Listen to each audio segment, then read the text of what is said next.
Hey everyone, we are working to hit 1,000 subscribers and I need your help to get there. If you enjoy the content, please hit that subscribe button right now. Pause. Did you just see that? Because that man right there, the one making that defender look absolutely foolish, is a Super Bowl champion who is currently sitting on the trade block for the price of a late-round draft pick. And the Chicago Bears, ladies and gentlemen, might be the perfect team to pull the trigger. I'm Fave, this is Favs. We don't do average takes here, and today we are going all the way into this trade conversation that the internet is sleeping on.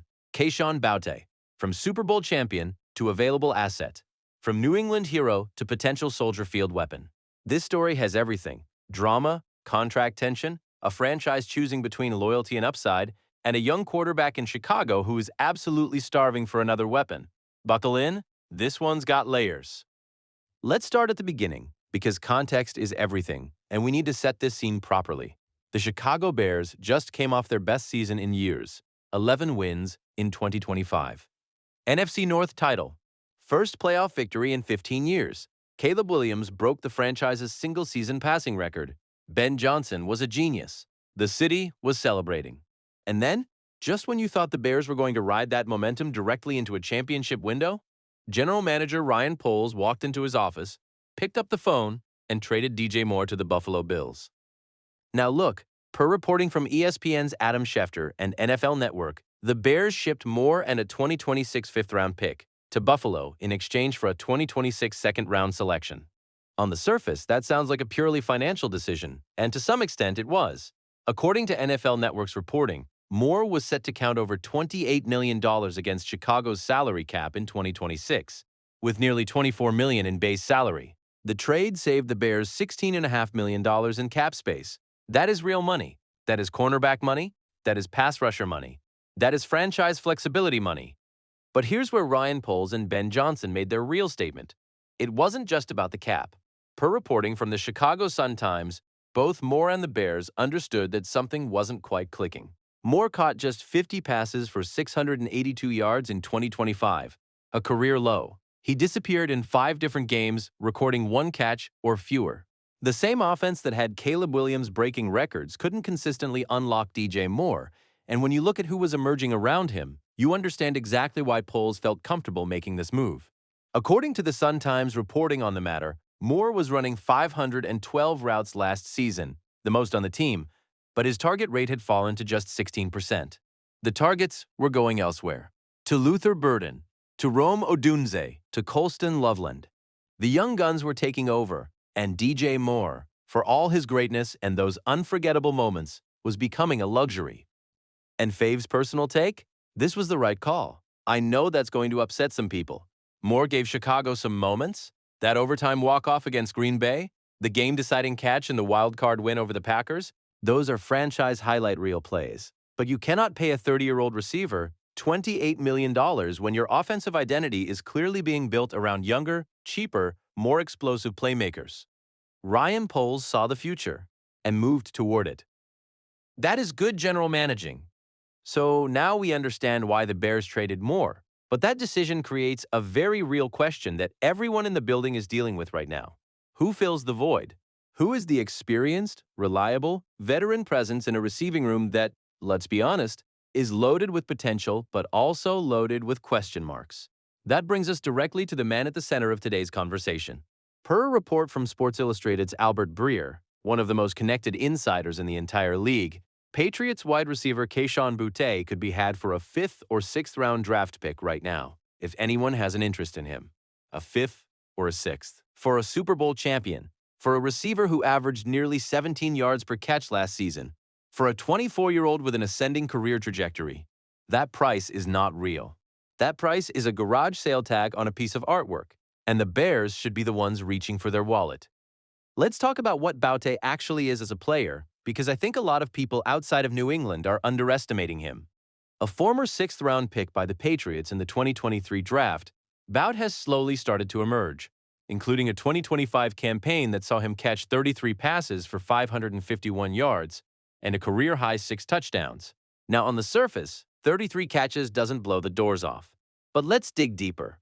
He proved to be a reliable deep threat for quarterback Drake May last season, averaging a career-high 16.7 yards per reception with the 5th highest average target distance of 17 yards in the league. 5th highest average target distance in the entire NFL. Do you understand what that means? This man is a burner. He is a vertical threat who stretches the field, who makes corners' lives miserable, who takes the top off a defense, and creates underneath space for every other receiver on the field. And per Pro Football Focus data cited in reporting on Bout's trade market, his yards per route run has increased in each of his 3 NFL seasons to a career-high 1.45 yards last year, and he has become a reliable target with just 1 drop on 65 targets. 1 drop on 65 targets. That is elite ball security. That is a receiver who goes up and catches the football when it's thrown his way. Now let's talk about why the Patriots are even entertaining this conversation, because on the surface it seems bizarre. You just won the Super Bowl. Why are you moving pieces? Why is your 24-year-old deep threat suddenly on the trade block?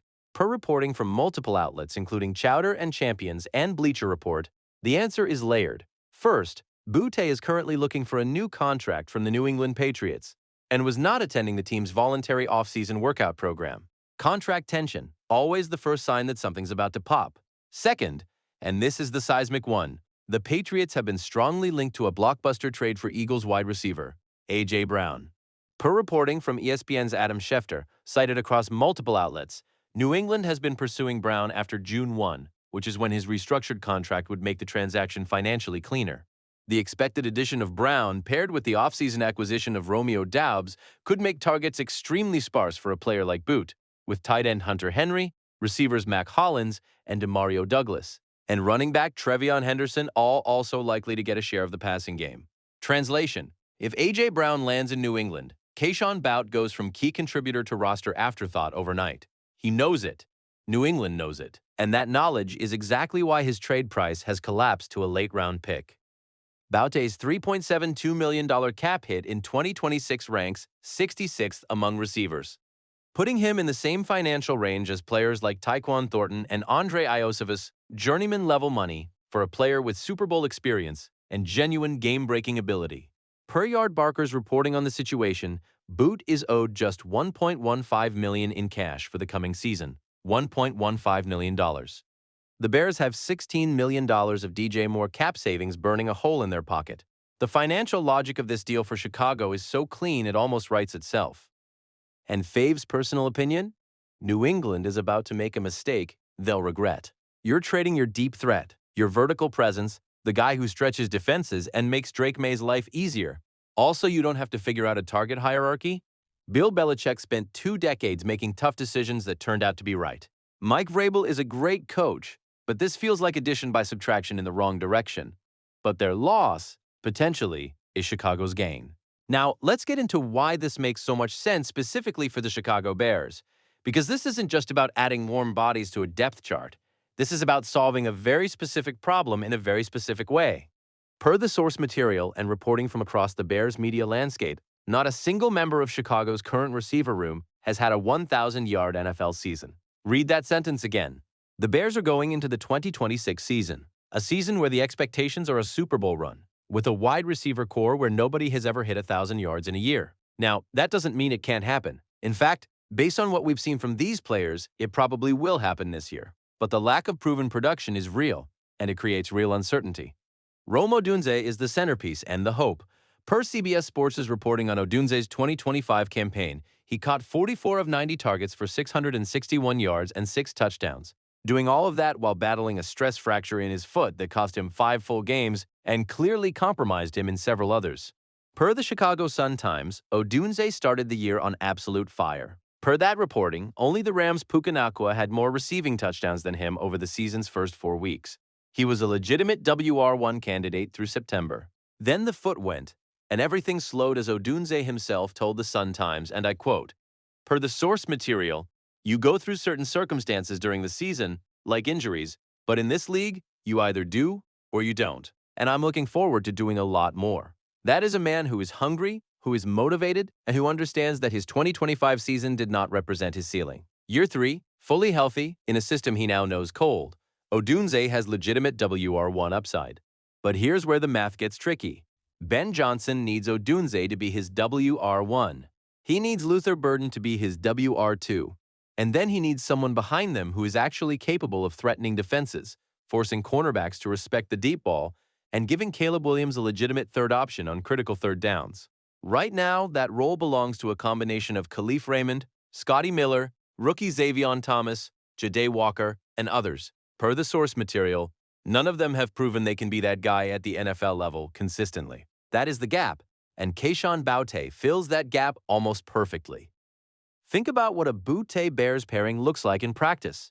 You line up Rome Odunze on the boundary, a long physical receiver who can go up and get it, who has the size and hands to win contested catches. You put Luther Burden in the slot or on the opposite side, a dynamic, explosive run-after-catch menace who Ben Johnson himself called one of the best in the game at getting yards after the catch, per reporting from the Windy City's coverage of the NFL League meetings. And then you deploy Kahan Bout as your deep threat, your vertical stretcher, your you-have-to-account-for-me-on-every-snap guy, who forces the safety to cheat back and opens up literally everything underneath. That combination gives Caleb Williams 3 genuinely distinct receiving personalities, 3 different problems for a defensive coordinator to solve, 3 different ways to attack a defense depending on what the coverage presents. That is offensive chess. And Ben Johnson is the grand master. Per the trade analysis from Sports Illustrated's Mike Moritas that's been circulating this week, Bout makes particular sense as a depth piece given the Bears' room for development. And per Albert Breer's specific valuation, and this is the number that matters, Bout could be had for a 5th or 6th round pick, as Bout is set to be a free agent after the season, which could be lowering his trade price, but the Patriots may prefer to get some draft capital in return rather than letting the receiver walk for free. The Bears had extra draft picks from the DJ Moore trade. They have the cap space. They have the need. They have the coaching staff to maximize a player like this. Every arrow is pointing in the same direction. And let's address the elephant in the room, the one-year rental concern. Yes, Bout is entering the final year of his deal. Yes, he will be a free agent after 2026. But so what? The Chicago Bears are not in a rebuild. They are in a championship window right now. Caleb Williams is young and on a rookie deal. Ben Johnson is in year 2 of a contract.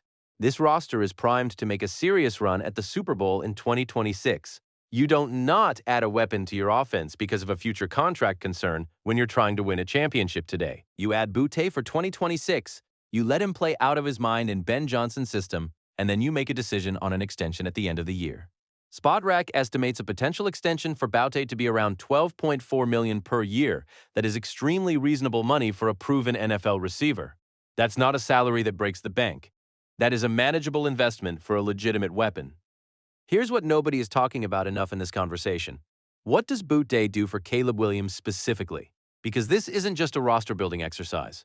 This is about the development of a franchise quarterback who is entering the most important year of his career. Williams broke the Bears' single-season passing record in 2025. He engineered a playoff win. The league is beginning to understand what he is. But Williams has always been at his best when he has the full field available, when he can threaten every level of a defense, when he can take the shot play when it's there, instead of always dumping it underneath because the vertical game isn't present. Per the Bears' own offensive data from 2025, the passing game relied heavily on Colston Loveland underneath and in the intermediate game. Rome Odunze and Luther Burden were the next options. But there was no true deep threat, no one who was consistently running past corners and demanding single coverage respect over the top. Bout changes that. A receiver who averaged 17 yards per target distance, 5th highest in the entire league per the reporting on his trade value, is exactly the kind of threat that forces a safety to stay deep, forces a linebacker to respect the vertical game, opens up the short and intermediate routes for Burden, for Loveland, for whoever's running out of the backfield. It's not just about Bout's raw production, it's about what his presence unlocks for everyone else on that offense. And in Ben Johnson's system, the same offensive mind who turned the Detroit Lions into the highest-scoring offense in football before coming to Chicago, the creativity to exploit a deep threat like Bout is absolutely there. Johnson will find ways to get this man the ball. He always finds a way. Now let me close this out with the big picture, because everything we've discussed today connects into one larger narrative about where this franchise is and where it's trying to go. The Chicago Bears are no longer a rebuilding team. They are no longer a developmental project. They are a legitimate playoff team with a young franchise quarterback, an elite head coach, a defense that is still being constructed but showing real promise, and a receiving core that is young, hungry, and absolutely loaded with potential. The question is not whether the Bears can compete. The question is whether they can add the final pieces to go from very good to genuinely elite. Adding Kahan Bout for a 5th or 6th round pick is the definition of low risk, high reward. Over the past 2 seasons, Bout has caught 76 passes for 1,140 yards and 9 touchdowns. That's a receiver who has produced every time he's been given consistent opportunity. He is 24 years old. He played in a Super Bowl. He has experience winning in high-pressure situations. He is cheap. He is available. And he is exactly the kind of veteran presence that a young, talented, but relatively inexperienced receiving room needs to stabilize itself, heading into a season where the expectations in Chicago are nothing less than a championship. Per reporting from Roundtable.io on how Luther Burden fills DJ Moore's role, Ben Johnson has made it clear that he wants to get Burden the football as often as possible in 2026, calling him exactly what we thought we were getting and a dynamic playmaker with some of the best run-after-catch in the game. That's the slot. That's the underneath game. That's the weapon that's going to get 8 to 10 touches a game in the quick game. Meanwhile, Odunze is the jump ball, contested catch, intermediate to vertical threat who is going to take a massive leap in year 3. And behind them, you need somebody who can keep defenses honest deep, somebody who makes a cornerback think twice about pressing at the line, somebody who has already been on the biggest stage in football and performed under pressure. Kahan Bout is that somebody. And the price, per Albert Breer of Sports Illustrated, is a 5th or a 6th round draft pick. In a draft that is already over, for a Super Bowl champion, for a deep threat averaging 17 yards per target, for a 24-year-old who has done nothing but improve every single season of his professional career. Ryan Poles, if you're listening, and I know you're watching Favs, pick up that phone. Make that call. The window is open in Chicago. The schedule is in your favor. Caleb Williams is ready to take the next step. And Kahan Bout is sitting in New England waiting for someone to give him the opportunity he deserves.